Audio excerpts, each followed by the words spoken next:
5 secciones, 5 temas: parajes de la comunidad, sistema de cargos, medicina tradicional, historia de la comunidad y arqueología. En esta primera sección tenemos testimonios, como aquí en la vitrina, que se han encontrado en algunas tumbas de manera accidental, no con un trabajo catódico sistemático, ¿no? Sino la gente los encuentra y los guarda. Cuando se promovió lo del museo, la gente aportó, donó sus piezas. Así, en esas condiciones están las piezas acá. Bueno, pasen. Ya apagaste las luces, ¿verdad? Malo. Bueno, bien, aquí en este tablero tenemos información sobre el sitio que está en el cerro que está allá arriba al frente. Tiene la forma de una mesetita. Ahí es una zona arqueológica, ahí se han encontrado varias tumbas de manera accidental también. Otras fueron saqueadas intencionalmente, se desconoce cuándo, ¿no? Ahí también un teocalio, un templo prehispánico de nuestros viejos abuelos. Hay varias terrazas, algunos montículos y tumbas, como digo, algunas saqueadas y otras todavía están selladas, como en este caso, ¿verdad? Bueno, se cree que ahí se establecieron los primeros pobladores de San Francisco Cajones.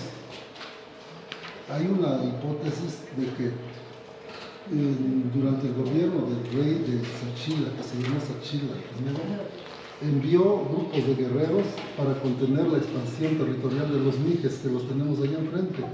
Entonces, no solamente aquí, ¿no? Sino en lugares estratégicos para tener de cerca a los mijes.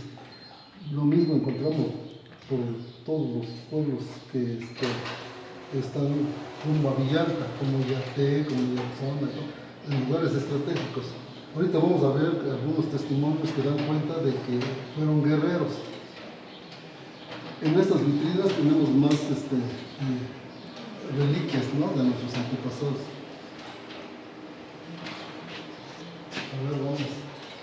En este tablero también hay información sobre la forma de captar el agua. Casi es difícil pues, encontrar agua allá en la cima del cerro. Entonces ahí hay algunas excavaciones en las piedras, se cree que de la forma de cómo ellos captaban el agua y lo llevaban juzgaban precisamente del cerro.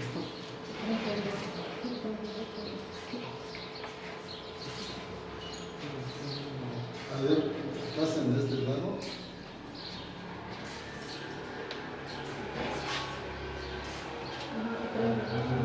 Aquí abajo hay 3 lagunas, no sé si les han presentado, de 3 lagunas que están aquí abajo. Hay unas leyendas muy bonitas sobre las lagunas. Bueno, esto es muy importante como información. Miren,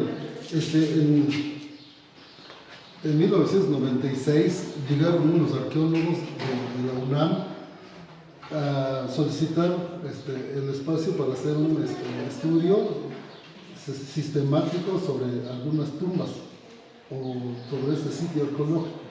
El pueblo de Buena Fe les dio permiso para hacer ese trabajo. Estuvieron 2 años y unos meses más. Iban y regresaban, pero un día desaparecieron. O sea, ya no regresaron.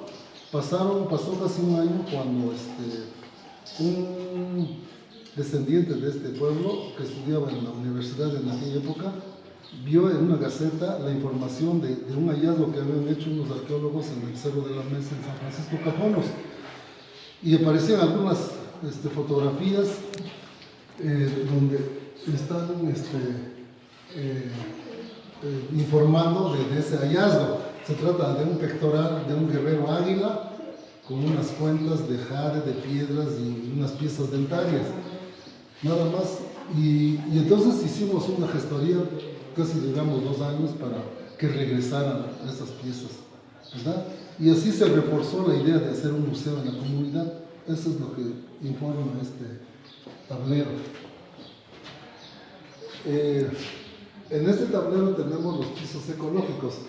Como la jurisdicción de San Francisco abarca desde el río de Yalaga, entonces es una zona caliente, o sea, se llama tierra caliente. Y aquí alrededor de la comunidad hay otra área que es una zona más templada, y en la parte de arriba de la mesa hay otro tipo de vegetación, ¿no? Y los principales productos agrícolas que se dan en la comunidad.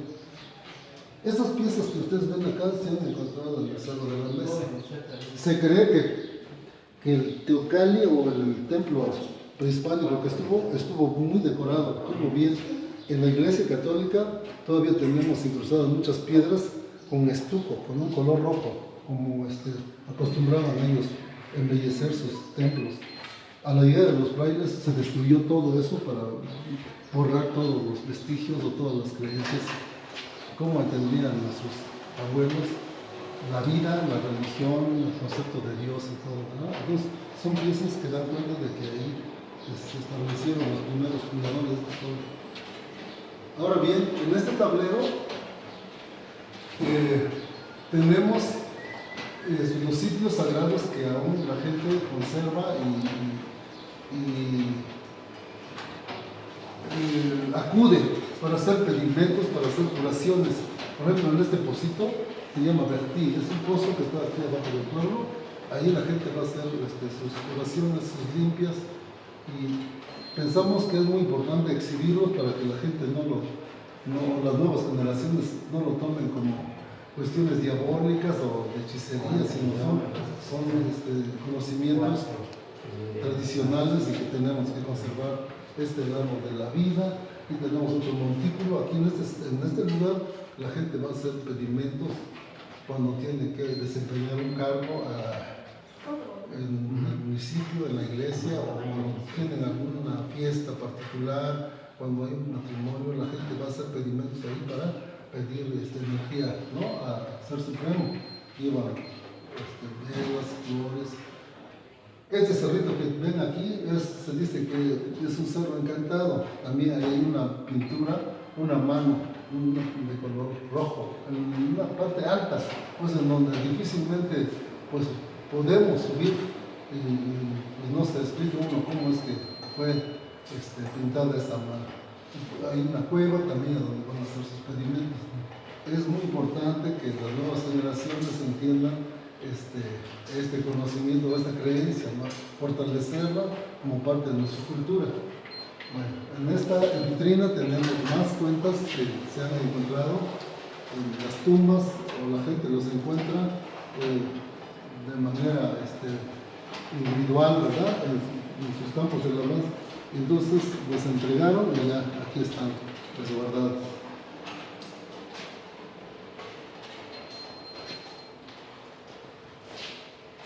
Me dicen si vamos muy despacio, ¿no? ¿Sí? Bueno, en este tablero tenemos información de cómo trabajaron los arqueólogos para encontrar la tumba. Miren, esta es una tumba diferente, miren, tiene la forma de un pentágono, ¿no? Y está hacia abajo. Aquí tenemos una fotografía de cómo trabajaron esta tumba. Es ahí donde encontraron el pectoral del que yo les hablaba. Se llevó allá, ¿no? ¿Dónde? Está allá. Ahorita lo vamos a ver en vivo. En esta vitrina tenemos testimonios, restos materiales de puntas de flecha, de puntas de lanza, de cuchillos, de navajillas de obsidiana, cuchillos de sílex y puntas de flecha, que soportan la hipótesis de que vinieron pequeños grupos de guerreros para enfrentarse a los vikingos. Se han encontrado también de manera circunstancial en el cerro o alrededor del cerro. Las piedras que ven ahí al fondo son núcleos de donde sacaban los cuchillos de obsidiana. Esta piedra, este tipo de piedra no hay en la comunidad. Me imagino que debió haber traído de otro lugar a través de intercambios o trueques, ¿no? Bueno, aquí tenemos la pieza del que yo les hablaba, miren.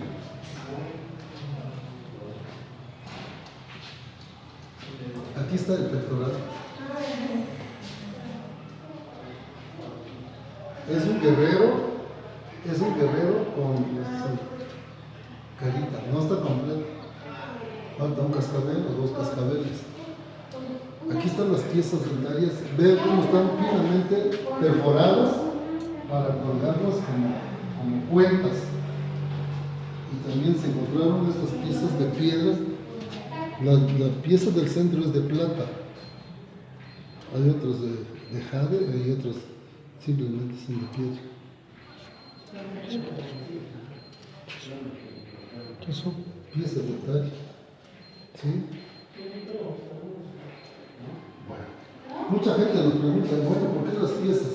Miren, en este tablero nos apoyamos para darnos una idea por qué las piezas dentarias. Este es un guerrero águila, pero azteca. Este es mexica. Aquí tenemos otro guerrero águila, pero este es de Tlaxcala. Esta es una foto de Tlaxcala. Aquí tenemos otra foto, pero esta sí es de un guerrero zapoteco, de Mitla. Miren, ahí vienen los maxilares, las piezas, los dientes, como collar, como un adorno. Y esta fotografía corresponde a una tumba en Teotihuacán. ¿Sí? Bueno, para poder comprender por qué las piezas, se supone que los principales jefes guerreros, de los guerreros, cuando capturaban a un enemigo importante, entonces le arrancaban los dientes y los colgaban como trofeos de guerra. Los encontramos en diferentes lugares, ¿no? En Mitla, en Teotihuacán. A eso se debe que estas piezas están exhibidas acá.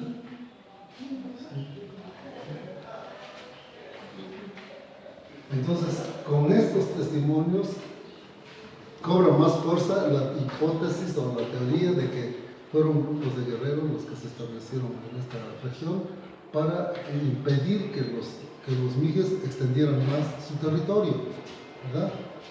En este tablero, disculpen, lo estamos yendo un poco rápido. En este tablero tenemos información del pectoral, ¿no? Su constitución, su antigüedad y la técnica que aplicaron para la elaboración de este material. Y estos son machacadores con los que fabricaban papel, ¿no? Con fibras de plantas o de maguey, las pencas de maguey, con eso, estos materiales son machacadores.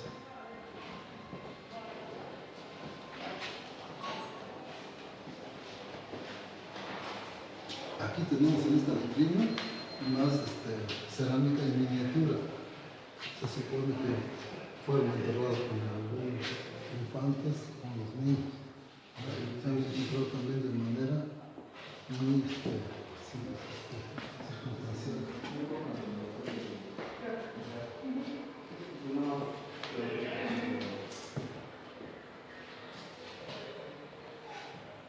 Aquí en esta vitrina tenemos sus herramientas de trabajo para labrar la piedra, que son cinceles o hachas de piedra, ¿verdad?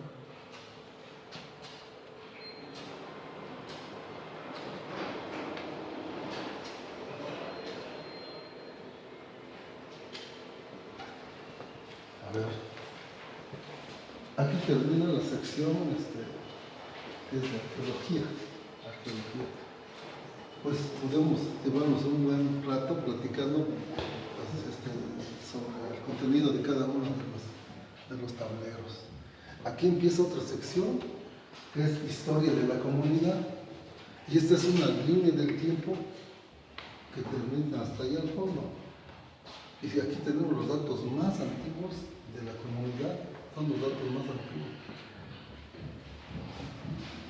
1386-1415 es un periodo que gobernó Sachila, el primer rey de Sachila, del pueblo de Sachila.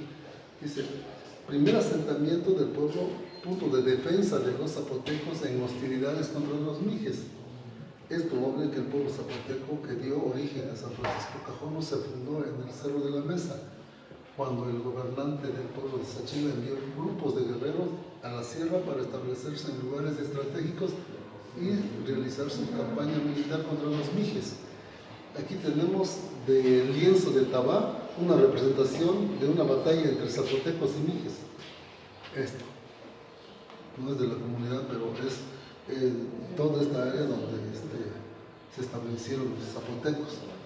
Si se dan cuenta, los mijes están rodeados por zapotecos, desde el valle, todo Mitla, toda esta área de los Albarradas, los Cajonos, seguimos por el área de Villalta, salimos por Choapan hasta el Istmo, todos están en el centro los mijes.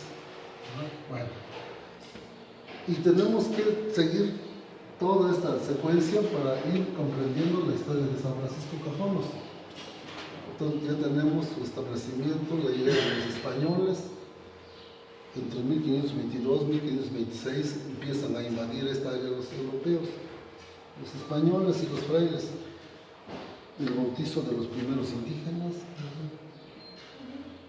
fundación de Villalta, 1527. Villalta no es un pueblo zapoteco, sino fue fundado por los españoles, más los guerreros aztecas y tlaxcaltecas que traían consigo. Entonces se funda Villalta en 1527. ¿Sí? Bueno, este es un dato muy importante para nuestra comunidad. En 1572, ya habían pasado varias décadas del arribo de los españoles, llegan un grupo de familias, o de varias familias que venían del Rincón, pero ya venían encabezados por los frailes. Y escogen este lugar como un lugar estratégico para evangelizar. Ellos mandan a destruir el templo que había en el Cerro de la Mesa, concentran a la gente que vivía ahí, más las familias que llegaron de la región del Rincón, y se empieza a fundar el pueblo de San Francisco. Mucha gente nos pregunta, Cajonos, ¿de dónde viene esa palabra Cajonos? Fíjense que aquí en la sierra hay como microrregiones en donde por las variantes de la lengua zapoteca nos entendemos. Por ejemplo, los que nos entendemos bien somos los que nosotros llamamos Benarrón. Lo entendemos bien hasta Solaga, lo entendemos bien hasta Ilox, La Ropa, San Miguel, Betaza, todos nos entendemos. Pero si pasamos más allá de Solaga, con los de Tabá ya empieza a cambiar un poquito, y ellos se entienden más con los pueblos del Rincón, le llaman, ¿no? En zapoteco se llaman Benarriza. No, Benarriza. Entonces nosotros Benarrón. Y los que están adelante de Villalta es otro subgrupo, y les llamamos en zapoteco Benarrán. Y los que están aquí enfrente son otro pueblo, ¿no? Los Mir. Entonces, como los españoles no podían pronunciar el zapoteco así como nuestro lenguaje así bien, entonces fueron cambiando. A los Benarrán le pusieron Bijanos, a los Mir les pusieron Mijes, a los Ron le pusieron Cajonos, a los Benarriz le pusieron Mesichos. Por eso en los libros se hablan de esas variantes, pues los Cajonos, la lengua Cajono, los Mesichos, los Bijanos, los Mijes, son pequeños. Bueno, finalmente tenemos que en 1623, que es cuando se construye el templo católico, se empieza a construir el templo católico, y ese convento que está allá enfrente es ex convento, ¿no? Pues estuvo muy grande, ya se destruyó una parte de eso para hacer la cancha y todo por ignorancia, pues que nosotros no valoramos lo que representa históricamente y culturalmente para nuestro pueblo, pero se dieron las cosas. Bueno, este mapa lo rescatamos de la Biblioteca de Sevilla, España. Es un mapa muy antiguo y que los frailes pintaron, o mandaron a pintar, para justificar los pueblos que estaban evangelizando. Concentración de los antiguos zapotecos que habitaban en el Cerro de la Mesa. El primer vicario de San Francisco Cajonos fue Fray Juan Enríquez. Ordenó bajar a los últimos bénolas término zapoteco para los antiguos zapotecos que aún habitaban en el cerro de la que ahora está, para reunirse con los demás vecinos que ya vivían donde ahora está el pueblo y quienes habían llegado de Xish, término en zapoteco para la región del Rincón. Asimismo ordenó poner la cimentación del templo católico de San Francisco de Asís con sillares o con las piedras, ¿no?, del centro ceremonial que existía en el Cerro de la Mesa. Bueno, por eso el pueblo de San Francisco en zapoteco es Asís, por la gente que llegó de ahí. ¿Sí? Asís. Bueno, ya se establecieron los frailes. Este fue un encuentro muy fuerte para la gente, porque vamos a ver, en este tablero tenemos cómo continuaban ellos con sus prácticas prehispánicas. Aquí tenemos la destrucción de la información que tenían los abuelos. Aquí tenemos, miren, esto es muy importante, aquí tenemos el calendario zapoteco original. Alguien lo comparó en 1696. Aquí tenemos el calendario gregoriano, el calendario europeo, pues, que trajeron los españoles, y los conocemos febrero, marzo, abril, mayo, así. Pero lo compararon. Por ejemplo, aquí están los nombres en zapoteco, los meses zapotecos. Este era el primer mes zapoteco, comenzaba el 25 de febrero, comparado con el europeo. El primer día del segundo mes zapoteco comenzaba el 15 de marzo. El primer día del tercer mes zapoteco comenzaba el 4 de abril. Y así nos vamos. Entre estas fechas hay 20 días de diferencia. Esto significa que los meses zapotecos eran de 20 días. ¿Sí? Aquí tenemos los 18 meses y estos dos son de ajuste. Sumando todos los días nos dan los 365 días. Estaban tan bien como o más exactos, ¿no?, como el calendario que se le ha hecho muchos ajustes. Pero esta es la información. Entonces aquí tenemos de matemáticas, de arquitectura, de metalurgia, había mucha información, pues, porque sinceramente en la escuela nos enseñan que pues vivían con taparrabos, eran semisalvajes, seminómadas, y así nos imaginamos. Pues yo así me imaginé mucho tiempo, que eran personas pues ignorantes, que no sabían nada, pero eso es una idea pues equivocada, ¿verdad? Bueno, cuando ya se establecieron los frailes en 1623, la gente seguía practicando sus rituales, pero de noche, porque cuando eran descubiertos los ahorcaban, los quemaban vivos, los descuartizaban. Entonces la gente procuraba hacer sus rituales de noche. Atrás del cerro, lástima que no nos vimos ayer, si no a las 5 hubiéramos caminado por allá atrás del cerro, hay un lugar donde hay una piedra de sacrificio. Los paisanos lo conocen como el mirador, pero es una piedra de sacrificios donde sacrificaban los venados, los codornices, los guajolotes. Y esta información lo sacamos del libro de Fray Francisco de Gamboa, que lo escribió en 1674. Ese señor estuvo aquí en el pueblo y describió cómo era la gente, ¿sí? Y cómo era la gente zapoteca en aquella época. Bueno, estos restos materiales que ustedes ven aquí son los símbolos religiosos. Son pedacerías de lo que destruyeron los europeos, sus antiguas deidades, ¿verdad? Se escapó y lo fueron a traer de Tierra Caliente por la zona baja, pues ahí los fueron a ocultar, seguramente por eso no se destruyó. Muchos los metieron en los arroyos boca abajo para que pues solamente ellos sabían, ¿no?, dónde estaban sus antiguas deidades. Dicen los libros de historia que donde tenían ellos, en los cruces de los caminos, en los pozos, en los lugares, en los parajes donde ellos consideraban sagrados, tenían símbolos. Pero a la llegada de los europeos, de los frailes dominicos más que nada, ¿verdad?, los destruían. Y luego volvían y también los indígenas destruían las cruces. No entendían, pues no comprendían, era un enfrentamiento. de dos culturas o dos formas de concebir el mundo y la vida. Ahora, lo que les voy a platicar no viene en los libros, pero nosotros lo percibimos así.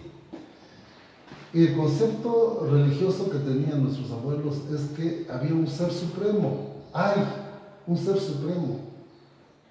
En zapoteco se llama Vedao.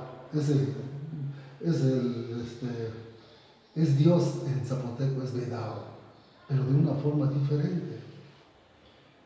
Vedao estaba representado en el sol, o sea, la presencia de Dios está en el sol. Por eso hablan del Padre Sol, la luna, los cerros, los arroyos, las cuevas, los pozos, las lagunas, las montañas, todo tiene vida como nosotros, porque somos la creación de Dios de Vedao. ¿Y cómo coincide la forma de concebir a Dios con los europeos? Pero estos eran más ecológicos porque cuidaban. Había mucho respeto entre ellos como hijos de Dios y cuidaban la naturaleza también, porque es la tierra la que nos da de comer. Ahora, por ejemplo, cuando ellos construían una casita, o sea, jacalito, siempre regaban sangre de gallina, de guajolote, de algún animal, para que pues, les permitiera vivir en armonía, en paz, con salud y todo eso. Eso era. Sembraban un terreno, una parcela igual, le hablaban, ¿no? Porque pues, de ese lugar va a brotar, no iba a brotar el alimento que les iba a dar sustento. Eran muy respetuosos con la naturaleza. Los pozos estaban muy protegidos con varitas, con leña para que no cayera algún animal, ¿no? Y entonces tenían mucho cuidado en todo eso. El temblor también es Vedao. Todos los fenómenos y todos los astros tenían, o sea, para ellos eran como hermanos, pues. El sol, la luna, las estrellas, todo como creación de Dios, pues estamos hermanados. Los libros de historia hablan de Pitao Copicha, dicen los libros, pero es el Vedao Bish, Pitao Cosijo. Nosotros decimos Yehusiu. Estamos esperando que llegue el primer Yehusiu. Cuando vienen los truenos y cae el primer aguacero de la temporada, ese es el Yehusiu, Pitao Cosijo, porque marca el inicio de un nuevo ciclo, ¿no? Pitao Sho es el temblor. Entonces, Pitao siempre estaba representado en todo eso, en esos fenómenos. Por eso no eran muchos dioses, sino que los símbolos eran como un puente ¿cómo le diré? De enlace para encomendarse a Dios. Y siempre buscaban los lugares más altos para establecerse, ¿no? Bueno, ahí tenemos ya esta explicación. No sé si ustedes han oído hablar de los mártires de Cajonos. ¿Ya entraron a la iglesia? No, ¿verdad? ¿Ya fueron? ¿Ya entraron? Bueno, miren, aquí les va esta información y crea un poco de polémica, pero hemos sido muy respetuosos tanto quienes nos visitan como para nosotros también.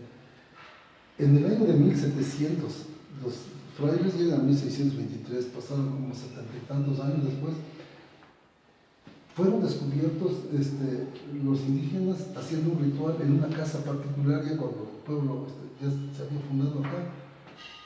Y ahí vemos en esta imagen cómo llegan los frailes y los fiscales, porque eran las personas que servían en el templo, que dieron la información a dónde se iba a hacer un ritual colectivo de varias comunidades, se concentraron, ahí tenemos un venado ahí tirado como ofrenda, ¿no? Entonces fueron y quitaron todos sus elementos religiosos. Fue una agresión fuerte. Hagan de cuenta como si alguien estuviera celebrando ahorita un sacerdote y alguien que entre y que tire todas las cosas, pues es lo mismo que pasó con ellos. Entonces se enardecieron o se enojaron tanto que dijeron, vamos a sacar bueno, entonces los frailes se refugiaron en el convento, que era más grande todavía, ¿verdad? Se refugiaron, entonces al siguiente día se reunieron todos los vecinos y queriendo quemar el templo, matar a los frailes, matar a los españoles que ahí estaban con ellos. Y los frailes los españoles y toda la gente que estaba ahí, para salvar su vida, mejor entregaron a los fiscales como los que tenían que pues, pagar por su vida, si es que así lo exigían los indígenas, ¿verdad? Entonces, efectivamente, los fiscales fueron entregados a los indígenas y entonces los martirizaron aquí en el atrio de la iglesia, los torturaron, los llevaron a la cárcel de San Pedro Bajonos y el siguiente día desaparecieron y los fueron a ahorcar por el monte de Sagacía. Y ahí los desaparecieron, pues, y nadie supo nada. Según 2 años tardaron los europeos, los españoles y el gobierno virreinal, el de Villalta, para buscar a los autores intelectuales de esa rebelión. Y finalmente dieron con los 15 indígenas y con sus nombres. Aquí están sus nombres: Cristóbal de Robles, Nicolás de Aquino, Francisco López. Bueno, ahí están los 15 nombres de los que encabezaron la rebelión contra los españoles, contra el gobierno virreinal. Entonces, la sentencia que se dictó contra ellos fue decapitarlos, cortarle la cabeza y descuartizar sus cuerpos, exhibirlos aquí en el centro de la población y por los caminos que conducen a todos los pueblos, ¿verdad? Esa es una cuestión muy fuerte. Con lo que nos hizo el señor gobernador en el 2006, pues sí nos dio miedo. Ahora, decapitar a los líderes, poner sus cabezas aquí en el centro del pueblo, pues esto pues, marcó pues el fin de una época. Vamos a decir, fue la conquista espiritual de esta región, ¿verdad?